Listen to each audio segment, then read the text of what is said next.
क्या आप जानते हैं कि भारत का वो कौन सा राज्य है जहाँ का हर जिला, हर क्षेत्र अपने आप में अलग पर्यटक स्थल के रूप में विख्यात है। सुंदर वादियाँ, सैकड़ों प्राचीन और चमत्कारिक मंदिर, कई नदियों का उद्गम स्थल और भी कई चीजों के लिए इस राज्य ने अपनी पहचान बना रखी है। इस राज्य को देव भूमि और वीर भूमि के नाम से भी जाना जाता है। कहते हैं एक बार जिसने इस राज्य की खूबसूरती नजदीक से देख ले, उसका दिल हमेशा के लिए यहीं बस जाता है। पूरे भारत में सबसे ज्यादा पर्यटक स्थल इसी राज्य में देखने को मिलते हैं। यहाँ के मंदिरों की अपनी अलग पहचान है। विशेष तौर पर शिव भक्तों को ये राज्य अपनी ओर आकर्षित करता है। ये भारत का एकमात्र राज्य है जिसकी ऑफिशियल लैंग्वेज संस्कृत है और इस राज्य की एक नहीं बल्कि दो राजधानियां हैं। दोस्तों, आज हम बात करें प्रकृति और हिमालय की गोद में बसे एक बेहद ही खूबसूरत राज्य उत्तराखंड के बारे में। तो चलिए बिना देर किए शुरू करते हैं आज के वीडियो। पहाड़ों से घिरा उत्तराखंड पहले उत्तर प्रदेश का ही हिस्सा हुआ करता था, लेकिन 9 नवंबर सन 2000 में ये उत्तर प्रदेश से अलग होकर उत्तरांचल बन गया। उत्तरांचल की स्थापना के 7 साल बाद लोगों की भावनाओं और मांग को देखते हुए प्रदेश का नाम बदलकर उत्तरांचल से उत्तराखंड कर दिया गया।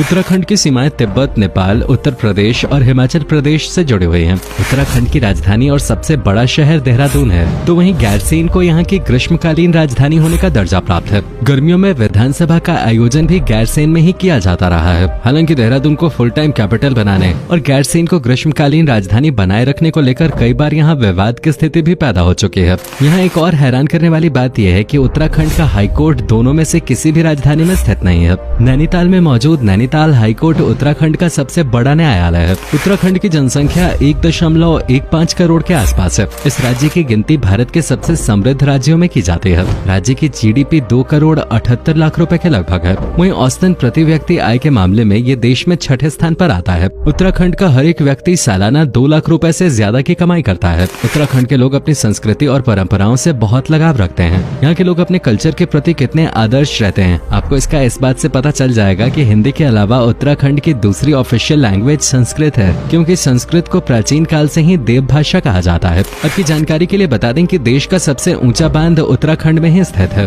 भागीरथी पर बना टेहरी डैम 260 मीटर की ऊंचाई पर स्थित है। ये उत्तर भारत का एक प्रमुख डैम है और इस डैम से बड़ी संख्या में बिजली का उत्पादन होता है, जिसके जरिए पंजाब, हरियाणा, दिल्ली, राजस्थान और जम्मू और कश्मीर में बिजली की सप्लाई की जाती है। उत्तराखंड में ज्यादातर लोग कृषि और खेती बाड़ी करके ही अपनी रोजमर्रा की जिंदगी का गुजारा करते हैं। सेब उत्पादन के मामले में उत्तराखंड देश में तीसरे नंबर पर आता है। इसके अलावा उत्तराखंड में धीरे धीरे टूरिज्म को भी लोग अपना पेशा बना रहे हैं, क्योंकि यहाँ के मंदिरों और वादियों की सुंदरता का दीदार करने के लिए हर किसी का मन बेताब रहता है और अब पूरे साल यहाँ पर पर्यटकों की भीड़ लगे रहते हैं। उत्तराखंड के लोग अपनी लाइफ को खुल के जीते हैं। यहाँ की हवा बिल्कुल ताजी है और साफ पानी की कमी यहाँ कभी नहीं होती। यही वजह है कि उत्तराखंड के लोग बीमार बहुत कम ही पड़ते हैं। यहाँ पर 80 से 85 साल के बुजुर्ग पुरुष और महिलाएं भी अपना काम खुद करते हुए नजर आते हैं। उत्तराखंड में बहुत से लोगों को देखकर तो आप उनकी उम्र का अंदाजा भी नहीं लगा पाएंगे। उत्तराखंड न सिर्फ अपनी हसीन वादियों के लिए बल्कि अपने एजुकेशनल एस्टैब्लिशमेंट्स के लिए भी प्रसिद्ध है। उत्तराखंड की लिटरेसी रेट है 78.82%।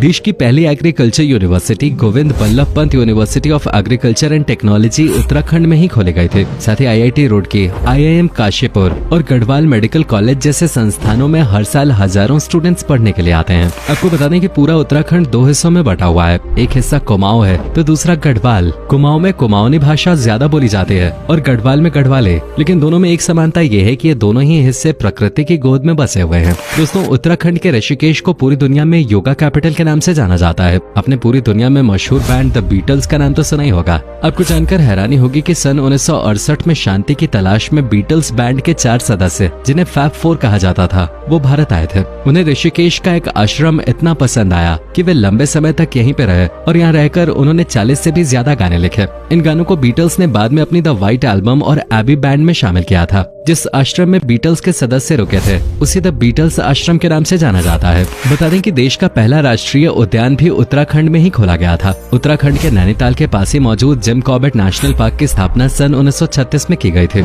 साथ ही राजाजी नेशनल पार्क और गंगोत्री नेशनल पार्क जैसे अन्य कई उद्यान उत्तराखंड की शान हैं। इसके अलावा उत्तराखंड की नंदा देवी पीक और नेशनल वैली ऑफ फ्लावर्स को यूनेस्को ने वर्ल्ड हेरिटेज साइट्स की लिस्ट में शामिल किया हुआ है। उत्तराखंड अपनी जड़ी बूटियों के लिए भी विख्यात है।